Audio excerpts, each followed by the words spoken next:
제가 운동을 참 예전에 좋아했습니다.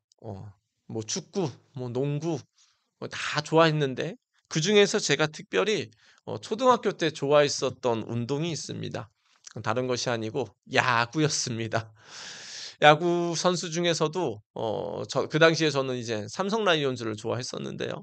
그 당시에는 이제 거인과 같은 그런 선수가 있었습니다. 그 선수는 이제 이만수라는 선수였는데요. 그 홈런 타자였습니다. 포수였고요. 굉장히 홈런을 치고 또 인기도 많이 끌었던 분이시고요. 뭐 지금은 또 예수님을 믿는 분이시고 또 이렇게 이제 기독교 이렇게 야구 단체도 만들어서 활동도 하시는 걸로 알고 계시는데요. 근데 그분을 보면서 제가 참 많은 것들을 배우려고 노력했습니다. 우선은 그분의 그 뭐 타격 자세도 좀 이렇게 봤던 것 같고요. 그분이 포수를 하니까 포수를 어떻게 하는 것도 잠시 보면서 그래서 저는 그래서 수비할 때도 포수를 먼저 했었던 것 같습니다. 그리고 그분이 하는 어떤 것들에 대해서 굉장히 항상 관심이 많고요. 그래서 '어떻게 하면 내가 그분처럼 좀 홈런 타자가 될 것인가? 어떻게 하면 내가 그분처럼 야구를 잘할 것인가?' 많이 보면서 또 즐거워하고 그렇게 고민하면서 했었던 시간이 있습니다. 맞습니다. 우리는 이 땅을 살아가면서 다양한 분야에서 우리가 추구하는 것에 모델이 다 있습니다. 야구 선수면 야구를 좋아하면 어떤 내가 좋아하는 어떤 야구 선수 또 잘하는 사람을 모델로 삼아서 우리는 그 사람을 따라하려고 합니다. 뭐 공부도 마찬가지죠. 뭐 이제 공부 잘하는 사람 또 이제 좋은 성적을 거둔 사람 흔히 뭐 세상에서 영향력을 끼치고 정말 좋은 그런 이제 위치에 있는 사람들을 보면 우리가 뭐 하려고 하죠? 그분들을 모델 삼아서 우리가 그분들을 배우려고 하죠. '저분이 어떻게 공부했을까? 저분이 어떻게 저 자리까지 갔을까?' 혹은 뭐 주변에 갑자기 막 성공한 사람이 있습니다. 그래서 갑자기 어떻게 저렇게 너가 성공했냐?' 이제 물어보면서 이렇게 그분들에 대해서 우리가 많이 배울 때도 있지 않습니까? 사업을 어떻게 했는지, 어떻게 밑자본을 이렇게 마련했는지, 어떻게 해서 그 모든 일들을 지금의 자리까지 가게 됐는지 우리는 물어보면서 우리의 어떤 분야에서의 모델들을 우리가 각자 삼아서 그것을 우리가 따라하며 살아가고 있습니다. 무엇보다 우리의 어렸을 때의 우리의 모델은 누구죠? 인정을 하든 안 하든 우리는 어렸을 때는 당연히 또한 또 부모님이 우리의 모델이 되기도 합니다. 그래서 특별히 부모님과는 굉장히 많은 시간을 보내면서 자연스럽게 부모님의 그런 모습을 통해서 우리 자녀들이 많은 것들을 배우죠. 뭐 말투도 배우고 사람을 관계하는 것도 배우게 되고 그런 모든 것들을 배우게 됩니다. 맞습니다. 세상에서도 우리가 다양한 분야에 믿음의 모델이 있듯이 신앙생활에서도 우리의 모델이 있습니다. 그렇다면 우리는 어떤 믿음의 모델을 따라가야 갈까요? 어 예수님을 따라가야 될까요? 뭐 그것도 맞겠죠. 그러면 또 어떤 성경의 인물을 따라가야 될까요? 그것도 뭐 부분적으로 맞을 수 있을 것 같습니다. 근데 특별히 오늘 데살로니가 전서에서는 데살로니가에 있는 교인들이 이렇게 해 가지고 무엇을 믿음의 모델로 삼아서 바로 그들의 믿음이 갑자기 급성장하는 놀라운 그런 경험을 하게 됩니다. 흔히 말해서 은혜를 경험한 그런 일들을 지금 보여주고 있는데요. 오늘 본문에서는 바울이 갑자기 급성장한 그런 그 데살로니가 교회의 사람들을 굉장히 칭찬하면서 너희들이 저건 지금 믿음의 모델이 됐다라고 그렇게 얘기를 하고 있습니다. 아니 어떻게 단시간에 어쩌면 3주 혹은 몇 달 안에 데살로니가 교인들이 믿음이 갑자기 급성장했을까요? 그리고 그들은 아직 초신자임에도 불구하고 다른 사람이 보기에도 '와 저 사람은 정말 예수님을 믿는 사람이다.' 라는 그런 말을 듣고 칭찬을 받게 됐을까요? 우리가 이제 지난주의 말씀을 보면서 이제 세대 통합 예배 우리가 어린아이부터 어른까지 함께 예배를 드리고 또 어린아이들이 부모님과 우리 주변의 어른들을 보면서 우리가 신앙을 성장하는 이 시점에 우리가 그러면 아이들과 어른 우리 모두가 우리도 믿음의 모델이 되기 위해서는 우리는 또한 어떤 믿음의 모델을 따라가야 될지 그리고 우리가 어떤 마음으로 우리가 신앙생활을 할 때 우리가 데살로니가 교회인처럼 우리가 믿음의 모델이 될 수 있는지 오늘 말씀을 살펴보면서 함께 함께 나아가기를 원합니다. 잠깐 말씀드렸듯이 우리 데살로니가 교회는 지금 갑자기 믿음이 급성장한 그런 이제 교회였습니다. 그런데 기간은 짧았을까요? 길었을까요? 길었을까요? 짧았을까요? 그다지 길지 않았습니다. 사도 바울이 이제 하나님의 음성을 듣고 또 환상을 보면서 이제 유럽으로 이제 복음 전파 이제 선교 사역지를 옮겨갑니다. 그래서 데살로니가라는 이제 지역은 그 당시에도 있었지만은 지금도 사실은 여전히 존재하고 있습니다. 예전에 있었던 그런 도시들이 성경의 도시들이 지금까지도 지금 이어지고 있는 몇 안 되는 도시 중에 하나고요. 그 당시에서는 로마에 속한 그런 도시로서 굉장히 부유한 위치에 있었고 굉장히 전략적이고 굉장히 중요한 위치에 있었습니다. 항구도 있었고요. 그리고 동쪽과 서쪽을 로마를 이어주는 그런 가교의 역할을 하는 도시이기도 했습니다. 그런데 이곳에 사도 바울이 가서 이제 복음을 증거하게 되는 거죠. 근데 대부분의 거기 있는 사람들은 유대인이었을까요? 이방인이었을까요? 지금 이제 유럽으로 넘어간 상태죠. 굳이 위치를 따지면 아테네에서 북쪽으로 쭉 가면은 데살로니가가 있습니다. 지금은 데살로니키라고 이렇게 얘기를 하는 곳 같기도 한데요. 어쨌든 그곳에서 복음을 증거하는데 대부분이 이방 사람들이고 그리고 아마도 한 2주, 3주 혹은 길어도 한 세 달 정도 사도 바울이 거기서 복음을 증거하기 시작했습니다. 그리고 그들이 하나님의 말씀을 받아들이는 것 가운데 갑자기 이제 은혜를 받으면서 그들의 믿음이 급성장하는데요.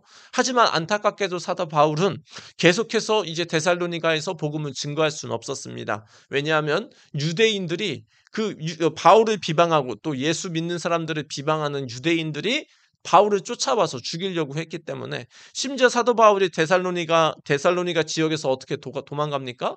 이제 그 광주리에 이제 타가지고 이렇게 줄을 내려가지고 마치 엘리베이터처럼 이렇게 사람들이 내려줘가지고 그렇게 도망가게 되는 모습을 보게 됩니다. 근데 사도 바울이 이제 3주 혹은 3달 정도 복음을 증거하고 다른 지역으로 가죠. 그런데 사도 바울의 마음은 어땠을까요?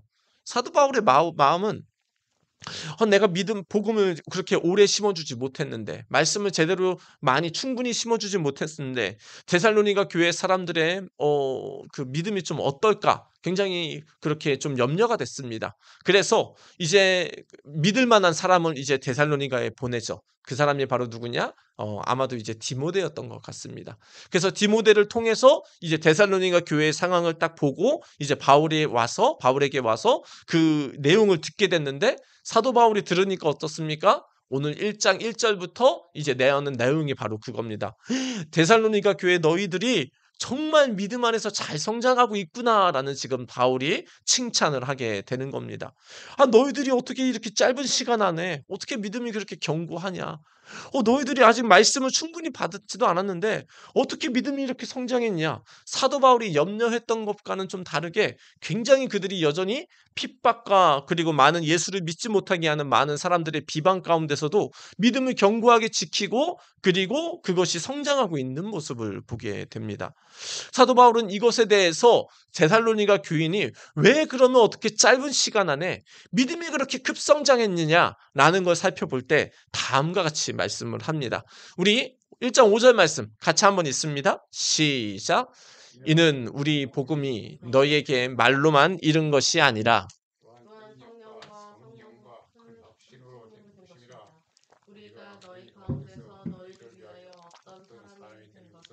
너희가 아는 바와 같으니라. 아멘. 바울이 이는 하면서 지금 얘기를 합니다. 이는 뭐냐? 그 이유가 바로 이것이다라는 겁니다. 그 이유가 뭐죠? 우리의 복음이 너희에게 말로만 이른 것이 아니다라고 말씀합니다. 여기서 복음은 뭐죠? 복음은 한문으로 하면 우리 잘 알고 있듯이 기쁜 소식이죠. 복된 소식이고 영어로 하면 굿 뉴스입니다. 좋은 소식이고요. 그리고 기독교에서의 그 복음은 굿 뉴스는 바로 뭡니까? 우리가 죄에서 살다가 고통받아 죽어서 지옥 가는데 우리를 구원하러 누가 오셨다? 예수님이 우리를 구원하러 오셨다라는 게 우리에게 기쁜 소식이고 복음이다라는 것이죠. 그리고 또 예수님이 하셨던 모든 말씀과 성경 말씀이 다 우리는 복음이라고 할 수 있습니다. 그런데 이 복음이, 이 하나님의 말씀이 말로만 이른 것이 아니라고 합니다. 성경 말씀은, 그리고 또 제가 지금 하고 있는 설교도 지금 제가 뭘로 하고 있습니까? 말로 하고 있죠. 그런데 지금 사도 바울은 단순히 사도 바울이 데살로니가 교회에서 하나님의 말씀을 증거하고 예수님이 구원자라는 말씀을 전할 때 말로만 한 게 아니고 무엇이 함께 했습니까? 두 번째 줄 가운데 보면 능력과 성령과 큰 확신으로 된 것이다 라고 지금 말씀을 하고 있습니다. 그러니까 사도 바울이 하나님의 말씀을 전할 때 데살로니가 교인들에게, 그들에게 단순히 하나님의 말씀은 이렇습니다라고 단순히 전달해 준 게 아니고, 그 하나님의 말씀이 선포될 때, 사도 바울이 선포할 때 무엇이 있었죠? 그 가운데 성령의 능력이 함께 했다라는 겁니다. 성령께서 충만하게 그 자리에 함께 했다는 것이고요. 그리고 큰 확신 가운데 그들의 그 하나님의 말씀이 전달되었다라는 것입니다. 이 말씀은 뭘까요? 그러면은 제가 말씀을 전하는 설교자로서 저는 설교를 전할 때 어떻게 해야 될까요? 혹은 우리 성도님들이 자녀들에게 말씀을 가르치던지, 혹은 목장 모임, 셀 모임에서 하나님의 말씀을 함께 나눌 때 어떻게 자세로 우리가 해야 될까요? 하나님의 말씀은 이렇습니다. 단순히 이게 아니고 그 하나님의 말씀이 선포될 때는 무엇이 항상 있어야 됩니까? 성령의 능력이 함께하도록 우리가 기도해야 된다는 것입니다. 그리고 하나님의 말씀이 선포될 때는 무엇이 가득하게 우리가 또 기도해야 되죠? 성령님 자체가 충만하게 함께하기를 그 자리에 우리가 기도해야 된다는 것이고요. 무엇보다 하나님의 말씀을 전할 때는 전하는 자, 그리고 받는 자들도 말씀에 대한 확신을 가지고 전하고 받아야 된다라는 것입니다. 그러면 제가 말씀을 전하는 입장에서의 저는 이제 말씀을 잘 전하는 동시에 성령님, 이 말씀을 전할 때 성령이 충만하게 함께 해주세요. 성령의 능력으로 함께 해주세요. 정말 병도 치유되게 해주시고 성령이 함께하는 확신이 함께 해주세요. 라고 저는 충분히 기도하고 하나님의 말씀을 전해야 된다라는 겁니다. 자, 그렇다면 말씀을 받는 분들의 입장에서는 그러면 어떻게 하나님의 말씀을 받아야 될까요? 마찬가지입니다. 우리 성도님들이 함께 말씀을 들을 때는 데살로니가 교회의 성도님들처럼 믿음이 성장하기 위해서는 무엇이 필요합니까? 하나님, 이 말씀이 오늘 되게 선포될 때 성령의 능력이 함께 해주세요. 하나님, 오늘도 제가 주일에 나와서 이 하나님의 말씀을 받습니다. 성령께서 함께하여 주시옵시고 이 말씀에 대한 확신으로 저와 함께해 주세요 라고 하면서 우리가 말씀을 받는 자세에 있어서 우리가 충분히 성령님의 도움과 은혜를 바라면서 우리는 나아가야 된다라는 것입니다. 이때 어떤 은혜가 있는 것이죠? 우리의 믿음이 급성장하고 깊어진다라는 것입니다. 사도 바울은 계속해서 말씀을 하고 있습니다. 또한 이들이 어떻게 하나님의 말씀을 받아서 또 그들이 급성장했냐? 우리 1장 6절 말씀 같이 한번 읽습니다. 시작. 또 너희는 많은 환난 가운데서 성령의 기쁨으로 말씀을 받아 우리와 주를 본받는 자가 되었으니. 아멘. 지금 데살로니가 성도들에게는 많은 환난이 있었습니다. 그 환난은 다른 것이 아니었죠. 사도 바울이 예수님을 믿는다는 것 자체로 유대인들이 시기해서 죽이려고 쫓아온 것처럼 이제 사도 바울은 갔지만 이제 데살로니가 교회 성도님들에게 여전히 또 유대인들이 사도 바울을 핍박했던 것처럼 핍박을 하고 있었다는 겁니다. 아마 그렇게 했을 것입니다. 뭐 어쩌면은 이제 안 좋은 소문을 냈겠죠. 저 교회 다니는 저 데살로니가 저 교회는 참 이상한 집단이 모인 사람들이야. 굉장히 막 비방하는 악성 루머도 아마 퍼뜨렸을 겁니다. 무엇보다 이제는 그들이 악성 루머 가운데 어떻게 됐을까요? 이제 사회적인 왕따가 되었을 겁니다. 사람들이 악성 소문 가운데 사람들이 피해 다니고 어쩌면 이제 경제적인 활동까지도 어려워지는 것이죠. 사람들과 어울려야 또 좋은 사람으로서 우리가 비춰져야 또 사람들과 많이 관계를 하면서 우리의 일이나 사업도 많이 이렇게 늘어나는 건 아닐까요? 그런데 중요한 건 그들이 비방을 당하고 악성 루머 가운데 사회적으로 계속 소외를 당하게 됩니다. 그리고 거기에는 아마 경제적인 매일매일 삶에 먹어야 되는 그런 일용할 양식까지도 어쩌면 이제 힘들게 되는 그런 상황까지도 올 수 있었을 거라는 것이죠. 하지만 데살로니가 교회 성도들 어떻게 했습니까? 그 많은 환난 가운데서도 여전히 무엇입니까? 성령의 기쁨으로 말씀을 받아서 바울의 일행과 그리고 예수님을 본받는 자가 되었다라는 것입니다. 사도 바울은 이제 없습니다. 사도 바울은 지금 다른 지역에 갔잖아요. 그리고 사도 바울과 함께 했었던 실라나 디모네나 함께 했던 동역자들도 없습니다. 그럼에도 불구하고 데살로니가 교회 성도들이 여전히 성령님이 주시는 기쁨 가운데 신앙이 깊어지고 자랄 수 있고 주님을 본받는 자가 되고 있는 건 무엇이 있었기 때문입니까? 하나님의 말씀을 그들이 말씀으로 받았기 때문입니다. 사도 바울의 모습도 이제는 없고 다른 어떤 주변의 어떤 믿음의 대상도 없었지만 그들에게는 지금 여전히 뭐가 있습니까? 사도 바울을 통해서 하나님이 주셨던 주님의 말씀이 있었기 때문에 데살로니가 교회 성도님들은 그 말씀을 끝까지 붙잡고 신앙생활을 하면서 그리고 하나님이 주시는 성령의 기쁨으로 그들이 지금 믿음이 누가 대단한 지도자가 없는데도 불구하고 믿음이 성장하고 있었다라는 겁니다. 우리는 신앙생활에 있어서 이제 앞에서 이끌어주는 지도자가 분명히 중요합니다. 당연히 뭐 바르게 가르치고 또 바르게 또 믿음의 모델이 돼야 당연히 또한 우리 믿음에 좋아지지 않겠습니까? 듣는 분들이. 하지만 여전히 어떤 지도자보다 어떤 믿음의 좋은 어떤 인물보다 우리는 어떤 믿음의 모델을 우리의 가장 최우선으로 해야 됩니까? 하나님의 말씀이 우리의 모델이 돼야 된다라는 것입니다. 우리는 때로는 그렇게 얘기합니다. 저 사람 때문에 내가 교회를 안 가. 아우, 저 권사님 때문에 내가 다시는 교회 안 갈 거야. 아니면 내가 저 교회 다니는 저 집사님 혹은 어떤 교회 다니는 저 사람 보니까 아유, 난 이제 교회 안 가. 어떻게 사람이 저래. 맨날 와서 돈 깎고 돈도 제때 안 주고 막 그런 모습을 보면서 믿는 자들이 안 좋은 어떤 모습을 보면서 때로는 우리가 나도 교회 안 가 그렇게 얘기를 하는데요. 사람은 다 연약합니다. 사람은 다 우리의 믿음의 모델이 사실은 완벽하게 될 수는 없습니다. 그런데 우리의 완벽한 믿음의 모델이 되는 것이 있으니 바로 그것이 무엇입니까? 바로 하나님의 말씀이 우리의 가장 확실한 믿음의 모델이 된다라는 겁니다.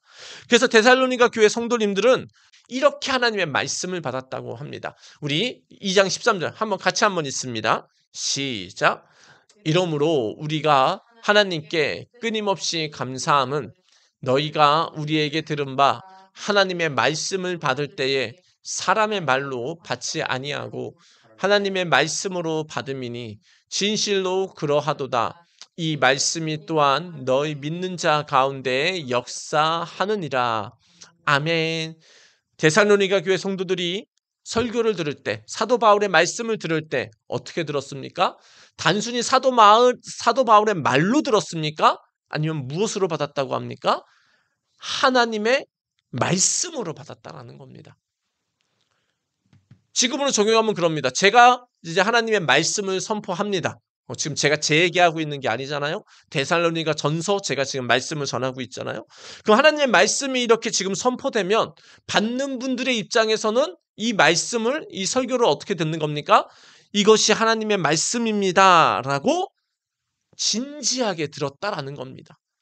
이 설교의 현장을 그리고 혹은 내가 혼자 성경을 말씀을 보고 들을 때 이것이 내게 주시는 하나님의 말씀이다라고 하면서 간절하게 그들이 말씀을 받았다라는 겁니다. 우리가 세상의 어떤 명사, 강사들을 들을 때도 우리가 진지하게 말씀을 듣지 않습니까? 그런데 우리가 성경 말씀을 들을 때 그게 설교든 아니면 성경 말씀이든 다양한 형태로 우리가 하나님의 말씀이 선포될 때 우리가 믿음이 성장하려면 어떻게 해야 될까요? 그 말씀을 하나님의 말씀으로 받아들여야 된다라는 겁니다. 혹시 제가 지금 만약에 어떤 이제 미국의 대통령이라든지 어떤 위대한 사람들의 제가 연설문을 가지고 그 대단한 분이 이런 말씀을 했습니다라고 제가 얘기를 전한다면 아마 성도님들은 아마 귀가 잠깐 쫑긋할 겁니다. 굉장히 귀 기울여 듣겠죠. 근데 그것 이상으로 우리가 설교 말씀을 들을 때 그리고 혼자 성경 말씀을 볼 때 그 말씀을 내가 어떻게 받아들여야 됩니까? 하나님의 진지한 말씀으로 받아들여야 된다라는 겁니다. 우리를 만드신 그 하나님이 우리에게 말씀을 하시는 거고요. 우리를 창조하시고 우리의 삶을 이끌어 주시고 나를 위해 십자가에 죽으시고 부활하신 주님이 지금 이 자리에서 내게 들려주시는 말씀이다라는 마음으로 그 하나님의 말씀을 들으니까 데살로니가 교회 성도들은 믿음이 급성장해서 어떤 핍박이 와도 흔들리지 않는 놀라운 믿음의 상태가 됐다라는 겁니다. 그렇다면 우리도 어떻게 해야 되겠습니까? 우리가 하나님의 말씀을 들을 때 이 설교의 자리에서 혹은 내가 오고 가고 유튜브를 통해서 어떤 좋은 설교 말씀을 듣는다든지 나 혼자 큐티 말씀을 본다든지 그때마다 우리는 어떤 자세로 우리가 하나님의 말씀을 대해야 될까요? 이것이 진짜 하나님의 말씀이다라는 마음으로 받아야 됩니다. 굉장히 중요합니다. 신앙생활은 그래서 사실은 연수보다 중요한 게 뭘까요? 내가 오늘 이 하나님의 말씀을 내가 어떻게 대하는지에 대해서 내가 예수님을 내가 어떤 마음으로 오늘 내가 모시며 살아가고 있는지가 사실은 신앙생활의 핵심이고 내 신앙생활의 성장의 중요한 부분이다라는 겁니다. 그렇다면 만약에 하나님의 말씀을 그냥 아무 말, 그냥 세상의 어떤 지나가는 말처럼 들으면 어떻게 될까요? 우리 창세기 19장 14절 소돔과 고모라 그 관련된 얘기를 함께 읽습니다. 시작. 롯이 나가서 그 딸들과 결혼할 사위들에게 말하여 이르기를 여호와께서 이 성을 멸하실 터이니 너희는 일어나 이곳에서 떠나라 하되 그의 사위들은 농담으로 여겼더라. 아멘. 하나님께서 아브라함에게 말씀을 하셨죠. 저 소돔과 고모라가 우상 숭배와 동성애와 음란함으로 하나님께서 이제 저 도시를 이제 멸망시킬 거다라고 예언을 합니다. 근데 아브라함이 기도를 하죠. 하나님, 내 조카 롯이 지금 저 소돔과 고모라에 살고 있는데 하나님, 저 롯 좀 살려주시고 소돔과 고모라에 있는 어떤 의인들은 하나님 살려주세요라고 기도를 하죠. 그래서 하나님께서 천사를 통해서 롯에게 먼저 가서 은혜를 베풀죠. 그래서 천사에게 앞으로 이 성이 지금 이제 멸망을 당하니까 롯 너와 너에게 속한 가족들은 빨리 이 소돔과 고모라에서 나가라라고 하나님의 말씀을 전달합니다. 그래서 롯은 자기가 하나님의 그 심판의 말씀을 듣고 깜짝 놀라가지고 이제는 빨리 나가려고 준비를 하죠. 그런데 지금 누가 말을 안 듣습니까? 롯의 딸들과 결혼할 사위들이 있었던 것 같아요. 결혼 예정이었던. 그런데 그 사위들은 이 하나님의 말씀, 경고의 말씀을 어떻게 여겼죠? 맨 아래 말씀 보니까 사위들은 농담으로 여겼더라. 농담으로 여겼다는 건 어떤 말씀일까요? 이런 건 아닐까요? 말이 돼. 뭐 그런 일이 일어나겠어. 그래요? 알았어요. 굉장히 업신여겼다라는 겁니다. 지나가는 어떤 소문의 하나 정도로, 지나가는 어떤 인터넷에 어떤 그냥 지나가는 어떤 글귀 하나 정도로 무시했다라는 것이죠. 귀 기울이지 않았고 전혀 간절하게 받지 않았습니다. 그 결과 어떻게 됐습니까? 롯 가족들은 이제 소돔과 고모라를 떠나게 돼서 살게 되죠. 하지만 사위들과 소돔과 고모라에 있었던 사람들은 어떻게 될까요? 결국은 이제 지진과 아마 불과 유황으로 다 멸망을 받게 되는 것이죠. 우리가 하나님의 말씀을 받을 때 우리가 어떻게 받아야 될까요? 우리의 믿음이 언제 성장하게 될까요? 다른 것이 아니고 하나님의 말씀을 내가 하나님의 말씀으로 대할 때 나에게 믿음이 성장하게 되는 겁니다. 그리고 또한 하나님의 말씀을 내가 진지하게 받으려고 할 때 무엇이 있죠? 성령의 기쁨으로 말씀을 받는다라고 말씀합니다. 이 말은 내가 하나님의 말씀을 하나님의 말씀으로 여겨서 내가 간절하게 받으려고 하면은 그 말씀을 받을 때 누가 함께 한다라는 거죠? 성령님의 기쁨이 나와 함께 한다라는 겁니다. 그래서 데살로니가 교회 성도님들은 그렇게 한 겁니다. 사도 바울의 말씀을 전할 때 이 말씀을 간절하게 받은 겁니다. 이것이 하나님의 말씀이구나. 정말 이 말씀이 이것이구나. 예수님이 우리를 구원하셨구나. 이 말씀을 진지하게 받아들이고요. 그리고 진지하게 받아들이니까 그 가운데 뭐가 있었다라는 거죠? 성령님의 기쁨이 함께 하니까 너무 좋은 겁니다. 그래서 자신들을 누가 비방을 하고 사회에서 왕따를 시키고 경제 활동으로 제외를 해도 내가 믿는 이 하나님이 너무 좋고 이 말씀이 살아계시고 성령님의 기쁨이 있으니까 이 하나님을 부인할 수가 없고 어떤 핍박과 환난이 있어서 나는 이제 죽어도 예수를 믿는다라고 그들이 데살로니가 교회 성도들이 결단을 한 겁니다. 무엇 때문에요? 이 하나님의 말씀을 간절하게 하나님의 말씀으로 받았기 때문에 그들이 은혜를 받은 거다라는 겁니다. 그리고 그들은 결국은 어디까지 나아가게 됩니까? 우리 1장 7절 같이 한번 읽습니다. 시작. 그러므로 너희가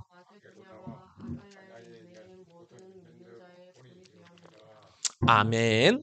결국은 데살로니가 성도님들은 믿음의 어떤 수준까지 됐습니까? 믿는 자의 본이 되었다라는 겁니다. 이 본이 뭐하죠? 바로 모델이다라는 겁니다. 데살로니가 교회 성도님들은 이방인이었다는 건 하나님의 말씀을 전혀 못 들었던 사람일 겁니다. 근데 얼마 안 된 사도 바울의 3주 혹은 3달의 그런 사역을 통해서 말씀을 간절히 받음으로 그들이 예수님에 대한 확신을 갖게 되고 또 말씀을 간절히 받음으로 그 말씀을 받을 때 성령님의 놀라운 기쁨과 능력과 그 확신이 있었기 때문에 그들은 믿음이 성장하여 짧은 시간이지만 무엇이 됐죠? 믿는 자의 모델이 되었다라는 것입니다. 그렇다면 오늘 말씀을 통해서 우리의 믿음의 생활을 우리가 함께 살펴보면 좋을 것 같습니다. 우리가 이 자리에서 예배를 드리는 것 혹은 인터넷으로 또 지금 말씀을 듣고 있는 분들이 계시다면 우리는 적어도 이 자리에 그냥 와 있는 분은 없을 겁니다. 적어도 하나님에 대한 어느 정도의 관심은 가지고 이 자리에 나왔을 겁니다. 어쩌면 아직 믿음이 없는 분들도 계실 거고요. 정말 오늘 이 자리에 말씀을 처음 듣는 분이 계실 수도 있습니다. 근데 사실은 이제 그게 중요한 게 아니라고 오늘 성경 말씀은 지금 얘기를 하는 겁니다. 신앙생활의 연수가 중요한 게 아니고 신앙생활을 내가 말씀을 전혀 못 들어봐서 그거에 내 믿음이 없는 게 아니고 오늘 내가 선포되는 이 하나님의 말씀, 오늘 내가 대하는 이 큐티의 말씀, 내가 이것을 하나님의 말씀으로 간절하게 받는다면 성령의 기쁨과 능력이 함께 함으로 오늘 우리는 믿음이 급성장할 수 있다라는 것입니다. 무엇에 따라서요? 기간이 아니고 내가 오늘 하나님의 말씀으로 대할 때 믿음이 우리가 성장하고 하나님을 경험하게 된다라는 겁니다.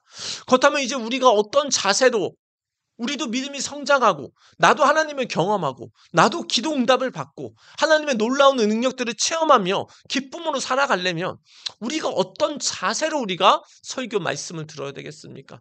혹은 집에서 내가 하나님의 말씀을 볼 때 어떤 자세로 들어야 되겠습니까?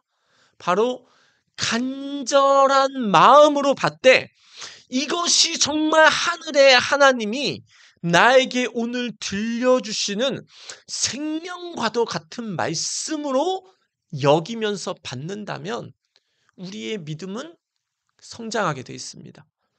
우리의 믿음은 놀라운 체험을 하게 되어 있습니다.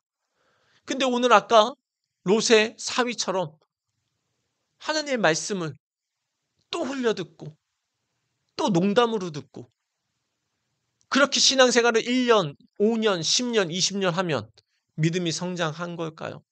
사실은 전혀 그렇지 않습니다. 오히려 내가 하나님의 말씀을 간절히 받지도 않고 예수를 제대로 모르고 내가 믿으면서 신앙 연수만 커가면 어떻게 될까요? 나중에는 사실은 그분들이 교회를 어지럽힙니다. 왜요? 믿음은 없는데 신앙 연수는 있고 교회에서의 어떤 어느 정도의 위치가 있기 때문에 그들이 결국은 뭘 원할까요? 그들이 말하는 걸 원하게 되는 거죠. 하나님의 말씀이 원하는 걸 원하는 게 아니고요. 그래서 우리가 지금 여기서 지금 생각해야 될 건 뭐냐? 여기라는 건 이제 우리가 세대 통합 예배를 이제 한 달 후에 어린이 주일날을 기점으로 드리는 가운데 우리가 이 말씀을 이제 어떻게 우리가 받아들여야 될까요?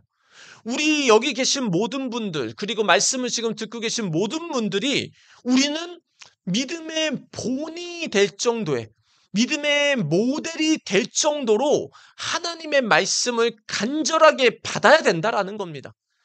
우리가 이방 신앙생활을 시작한 거 정말 관심이 없다면 이제 교회를 안 오셨겠죠. 그렇다면 이제 하나님이 정말 내가 관심이 있고 내가 신앙에 대한 어떤 이제 믿음을 시작하기 위해서 이 자리에 왔다면 이 설교 말씀, 그리고 내가 혼자 하나님의 말씀을 볼 때 그 말씀을 오늘 내게 주시는 하나님의 말씀으로 간절하게 받아서 우리는 믿음의 모델이 돼야 된다라는 겁니다. 데살로니가 교회 성도님들은 신앙생활을 오래 해서 믿음 모델이 된 게 아니에요. 하나님의 말씀을 오늘 간절히 받음으로 그들이 모델이 돼서 아가야와 마게도냐 그 주변 지역의 사람들에게 소문이 난 겁니다. 저 사람들 진짜 예수를 믿는 사람이다. 저 사람들 예수 믿는 거 보니까 나도 예수님 믿고 싶다. 저게 진짜 예수 믿는 거구나 라는 믿음의 모델이 된 겁니다. 근데 우리는 특별히 이제 다음 세대와 함께 세대 통합 예배를 드리려고 준비하는 것 가운데 우리가 왜 믿음의 모델이 돼야 될까요? 우리 자녀들이 이 자리에서 함께 예배를 드리면 그들이 누구를 모델로 삼을까요? 믿음의 모델로. 저와 우리 함께 예배드리는 어른들을 믿음의 모델로 삼게 돼 있습니다. 특별히 부모님을 믿음의 모델로 삼게 돼 있습니다. 그런데 여기서의 믿음의 모델은 두 가지의 의미로 볼 수가 있습니다. 이제 우리가 아이들과 함께 예배를 드리면 우리는 우리가 인정을 하던 안 하던 자녀들에게 믿음의 모델이 됩니다. 근데 어떤 믿음의 모델이 될 수가 있냐? 좋은 믿음의 모델이 될 수도 있습니다. 와, 우리 부모님은, 우리 목사님은, 우리 함께 예배드리는 우리 어른들은, 야, 정말 예수님을 제대로 믿는구나. 우리 어린애들이 생각한다라는 거죠. 와, 우리 어른들, 우리 부모님들이 이 설교 말씀을 들을 때 정말 진지하게 듣네? 아이들이 그거를 우리를 모델 삼아서 하나님께 나아간다라는 겁니다. 우리가 간절히 기도할 때, 그리고 우리가 누군가 사람을 어떻게 대할 때 우리 아이들이 다 보면서 우와, 믿는 사람은 저렇게 하는 거구나라고 좋은 믿음의 모델이 우리가 될 수도 있습니다.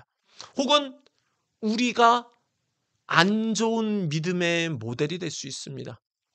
악한 믿음의 모델이 될 수 있다라는 거죠. 악한 믿음의 모델은 어떤 게 있을까요? 아까 사위들처럼 말씀을 농담으로 듣는 겁니다. 말씀을 다 들었습니다. 이제 집에 갔습니다. 자녀들이 있다고 생각하면. 이제 아이들이 오늘 같이 아이들과 부모님이 말씀을 들었는데 부모님이 이 말씀을 전혀 진지하게 생각하지 않고 한 주를 살아갑니다. 그럼 아이들이 어떻게 생각할까요? 우리 부모님은 우리 교회 우리 어떤 어른들은 말씀은 들었는데 전혀 그거대로 살려고 하지도 않네. 생각도 하지도 않네.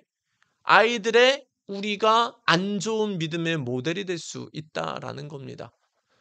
이 자리에서 우리가 세대 통합 예배를 이제 다음 세대 통합 예배를 드리게 되면은 우리가 믿음의 모델이 되면 우리 자녀들도 믿음의 모델이 될 것입니다. 왜냐하면 우리 아이들은 우리의 신앙생활하는 모습을 통해서 그들의 신앙생활을 정립해 나갈 거기 때문입니다. 그렇다면 우리가 믿음의 모델이 되지 못한다면 우리 아이들은 예배를 통해서 더 안 좋은 믿음의 사람이 될 수 있다라는 겁니다. 그렇다면 우리는 어떻게 해야 될까요? 그럼 우리도 어른 세대도 우리가 믿음 안에서 승리하고 우리 자녀들도 믿음 안에서 신앙에 자라나게 하려면 우리는 이제 어떻게 해야 될까요? 하나님의 말씀, 특히 예배 때 하나님의 말씀을 들을 때, 찬양을 할 때, 기도할 때 정말 내가 하나님을 만나고 싶다는 간절함으로 나아갈 때 내 믿음이 살고 함께 예배드리는 우리 믿음의 아이들을 우리가 믿음을 성장시키는 겁니다. 굉장히 우리가 이제 중요한 시점에 있습니다. 내가 말씀을 간절하게 이 자리에서 듣고 예배의 자리에서 진지하게 찬양하며 나아가면 나도 살고 우리 자녀들의 믿음도 바르게 형성하게 되는 겁니다. 내가 이 자리에서 사위들처럼 말씀을 농담으로 듣고 예배를 하찮게 여기고 아무것도 아닌 것처럼 말씀과 내 일주일들의 삶은 전혀 상관없이 여긴다면 우리는 얘기를 하지 않아도, 나는 아무리 그렇게 생각하지 않아도 우리 자녀들은 내 믿음을 보면서 신앙이 엉망으로 될 수 있다라는 겁니다. 우리 성도님들, 우리가 믿음 생활을 정말 우리가 재미있게 하면 좋을 것 같습니다. 믿음 생활이 정말 즐거웠으면 좋겠습니다. 정말 이 믿음 생활을 통해서 우리가 하나님을 느끼고 만나고 경험하며 정말 매주 하나님이 이렇게 하셨어, 너 정말 우리가 간증하며 즐겁게 신앙생활하면 좋을 것 같습니다. 거기에는 뭐가 필요하다고요? 두 가지가 크게 필요하겠죠. 우선 말씀을 잘 전해야겠죠, 제가. 그리고 제가 여러분들에게 믿음의 모델이 돼야 되겠죠. 저도 끊임없이 노력을 해야 될 겁니다. 그래서 저도 제가 정말 존경하는 그 목사님 혹은 교수님들의 설교를 저도 주기적으로 듣습니다. 저도 그분들이 하는 어떤 좋은 것들을 배우기 위해서요. 그리고 성경 말씀도 계속해서 보려고 노력하는 거고요. 그리고 저도 실수할 때가 있지 않습니까? 그럼 빨리 회개하고 고치려고 하는 것이고. 마찬가지로 그렇다면 우리 성도님들은 어떻게 해야 됩니까? 말씀을 받을 때 간절하게 받아야 됩니다. 하나님의 말씀을 정말 하나님의 말씀으로 받아야 됩니다. 진짜 천지를 만드신 하나님의 말씀으로, 정말 나를 만드신 분의 하나님의 말씀으로, 정말 전능하신 분이라는 그런 걸 인식하며 나의 하나님의 말씀으로, 나를 사랑하셔서 나를 위해 십자가에 죽기까지 사랑하신 그분의 말씀으로, 우리가 부모님의 사랑을 생각할 때도 우리가 막 감동하잖아요. 우리 어떤 이제 나를 사랑하고 좋아하는 어떤 그런 그 가족들의 마음을 받아도 우리가 감동하잖아요. 그러면 나를 사랑해서 나를 위해 죽기까지 십자가에까지 자신을 희생하시고 부활하신 예수님을 우리가 진지하게 받아들이면 놀라운 감동이 없을 수가 없습니다. 하나님의 말씀이 잘못된 것도 아니고요. 결국 뭐가 바뀌어야 내 믿음이 성장할까요? 말씀을 내가 받아들이는, 성경 말씀을 대하는 나의 마음의 간절함이 있어야 그 하나님을 체험하게 되고 경험하게 되고 믿음이 굳건하고 단단해지게 된다라 합니다. 그리고 내가 그렇게 신앙생활할 때 이제 함께 다음 세대와 예배드리는 이 자리에서 우리의 믿음이 자녀들에게 전달되게 돼 있다라는 겁니다. 우리 성도님들, 우리 자신의 믿음을 정말 어떻게 하고 좋으십니까? 그냥 이대로 그냥 대충 살다가 그냥 가는 그런 믿음 생활을 하고 싶습니까? 아니면 정말 데살로니가 교회 성도처럼 사도 바울처럼 정말 믿음의 거장으로서 하나님의 능력도 경험하고 체험하고 성령의 기쁨도 누리며 매일매일 주님 안에서 살고 싶습니까? 그리고 그 믿음을 우리 자녀들에게 전달하고 싶으십니까? 그렇다면 오늘 지금 하나님의 말씀을 들을 때 간절한 마음으로 들으시기 바랍니다.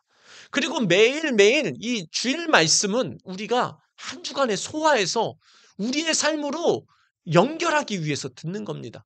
그러니까 일주일에 한 번 말씀 듣고 그냥 땡이 아니고, 지난 주일 같은 경우는 이제 다음 세대 통합 예배를 드린다라는 말씀이 선포됐습니다. 그럼 우리가 일주일 동안 어떻게 해야 됩니까? 기도하는 겁니다. 하나님, 우리가 이제 다음 세대와 이제 세대 통합 예배를 드릴 건데 우리 아이들도 우리 부모님들도 함께 어우러질 수 있는 효과적인 다음 세대 통합 예배가 되게 해주세요. 저는 이렇게 기도했습니다. 저만 기도할 게 아니고 이 말씀은 저에게도 선포되는 동시에 우리 모든 분들에게도 선포되는 것이기에 이 말씀을 붙잡고 내가 한 주간 동안 살아가는 겁니다. 이 말씀을 듣고 내가 한 주간 동안 살아낼 때 우리의 믿음은 어떻게 된 거죠? 3단계 성장한 겁니다. 근데 내가 말씀을 또 듣고 사위들처럼 업신여기고 전혀 생각지도 않고 기도도 않고 살아내지 못하면 결국은 어떻게 되는 거죠? 이거는 업신여기는 겁니다. 우리 믿음이 성장하려면 한 단계 한 단계 말씀을 간절하게 받으며 성장을 해야 잘하게 돼 있습니다. 한글을 가르치면서 제가 이제 많이 느끼는 게 있습니다. 우리 아이들에게 한글을 가르치는데요. 뭐 어른들 아시다시피 이제 자음과 모음이 있지 않습니까? 그런데 저는 자음과 모음 모두가 중요한지 알았는데 제 아이들을 실제로 가르쳐 보고 또 이제 많은 분들이 쓰신 교육 책자를 보니까 자음과 모음 다 중요하지만 더 중요한 게 뭐냐? 먼저 알아야 될 게 모음을 먼저 알아야 됩니다. 아야, 어여, 어요, 우요, 우이, 우이 이걸 이제 알아야 그다음에 거기다가 뭐를 하나씩 덧붙이는 거죠? 기억을 덧붙이는 겁니다.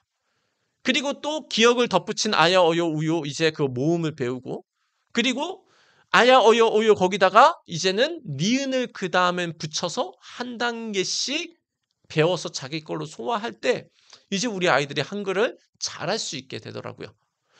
마찬가지입니다. 우리도 이제 신앙의 기본이 있습니다. 첫 번째는 예수를 내가 믿어야 되겠죠.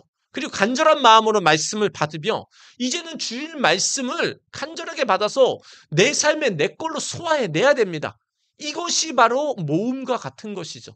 그리고 또 우리가 제자 교육을 한다든지 우리가 또 목장 모임을 통하든지 그러면서 우리가 기억도 덧붙이고 니은도 덧붙이고 디귿도 덧붙이면서 나아갈 때 우리의 믿음이 성장하고 기쁨 가운데 성장할 수 있다라는 것입니다. 우리 성도님들은 하나님의 말씀을 어떻게 지금 받고 계십니까? 정말 간절하게 받고 계십니까? 우리에게는 정말 감사한 세대입니다. 성경 말씀을 핸드폰으로도 볼 수 있고 너무나 쉽게 구할 수 있어서 우리가 원하면 언제든지 매일매일 성경을 볼 수 있습니다. 우리 성도님들은 지난주에 하나님의 말씀을 하루에 몇 분을 보셨습니까? 어떤 자세로 보셨습니까? 내 믿음이 지금 성장을 하고 있다 못한다. 내가 하나님의 능력을 경험하며 살고 경험하며 신앙생활 한다 못한다. 이것은 하나님의 말씀을 내가 얼마나 간절하게 받느냐에 따라 기도도 마찬가지죠. 얼마나 내가 진지하게 기도하냐. 찬양도 내가 얼마나 진지하게 찬양하냐. 이 하나님 앞에 진지한 이 자세가 나를 좋은 믿음의 모델로 만들기도 하고요. 아니면 나를 악한 믿음의 모델로 되기도 한다라는 겁니다. 우리 성도님들 우리 모두가 하나님의 말씀을 간절하게 받아 데살로니가 교회 성도님처럼 믿음의 모델이 되시기를 예수님의 이름으로 축원드립니다. 내가 정말 어디를 가도 정말 믿음의 모델로서 살아가려면은 다른 것이 아니라 오늘 하나님의 말씀을 간절하게 받아서 이 말씀을 내 걸로 소화하려고 기도하고 노력할 때 내가 믿음의 모델이 되는 것입니다. 그리고 나의 모습을 우리 직장 사람들이 보게 되는 것이고요. 내 믿음을 우리 가족들이 보게 되는 것이고요. 내 믿음을 이제 함께 이 자리에서 예배드리는 우리 다음 세대 아이들이 내 믿음을 보게 되는 것입니다. 어제까지의 신앙생활은 어쨌든 상관없습니다. 이제 지금부터가 중요합니다. 오늘부터 우리가 어떻게 하면 됩니까? 하나님의 말씀을 내가 간절하게 받았다면 우리 성도님들은 어떤 변화가 있을까요? 말씀을 볼 때마다 놀라운 성령의 기쁨이 있을 것입니다. 이것이 놀라운 기쁨입니다. 돈이 갑자기 막 많이 벌고 그게 대단한 기적이 아니고요. 내가 진지하게 대했더니 이 말씀 가운데 성령님이 내게 기쁨을 주셔. 이게 놀라운 역사입니다. 두 번째로 또 어떤 역사가 있을까요? 내가 하나님의 말씀을 내가 진지하게 받아들인다면 우리 성도님들의 삶에는 기도응답도 많아질 겁니다. 왜요? 내가 하나님의 말씀을 진지하게 받고 하나님의 뜻대로 살려고 하면 그때부터 하나님이 뭘 주십니까? 뒤에서 도움을 주십니다. 왜요? 하나님의 뜻대로 살려고 하니까 더 도와주실 수밖에 없습니다. 그럼 내가 기도하는 것도 하나님이 더 들어주실 수밖에 없는 거죠. 무엇보다 내가 하나님의 말씀을 내가 간절하게 받는다면 우리는 믿음의 모델이 되어서 주님께는 영광이 되고 많은 사람들을 믿음으로 초청하는 삶이 될 것입니다. 오늘부터 우리 성도님들 주일 말씀이든 집에서 내가 큐티를 하던 성경 통독을 하던 이 하나님의 말씀을 간절하고 진지하게 하나님의 말씀으로 받아들이셔서 우리 성도님들이 믿음의 모델이 되어 주시기를 예수님의 이름으로 축원드립니다.